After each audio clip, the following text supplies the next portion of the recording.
एक बात आप लोगों से कहना चाहेंगे, जब भी देवाधिदेव महादेव को जल चढ़ाएं, जल चढ़ाते समय तुम्हारे भावों में,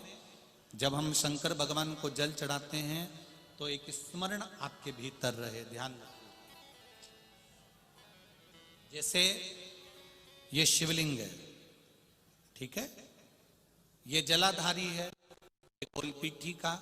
जिस पर ये शिवलिंग रखा हुआ है, ये जलाधारी, बीच में अशोक सुंदरी, इधर गणेश जी, इधर कार्तिकेय जी, जिस पे शिवलिंग रखा हुआ है, ये माता पार्वती जी का हस्त कमल।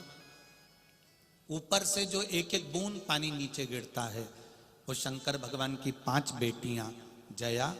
विषहरा, श्यामली बारी, दौतली और देव। जब शिवजी को जल चढ़ाओ,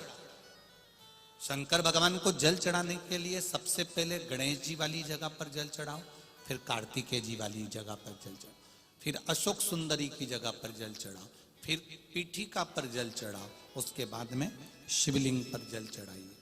जब अपन किसी कामना के लिए अगर जल चढ़ा रहे हैं तो उसके लिए हमको ये ध्यान रखना पड़ेगा, पहले कहाँ चढ़ाना है, जहां से पानी नीचे गिरता है तो राइट में गणेश जी, लेफ्ट में कार्तिक, जो एक भाग होता है, यहाँ पर अपन ने जल चढ़ाया गणेश जी को, यहाँ चढ़ाया कार्तिकेय को, बीच में एक मोटी सी लाइन होती है जहां सुख सुंदरी विराजमान होती है, वहां जल चढ़ाकर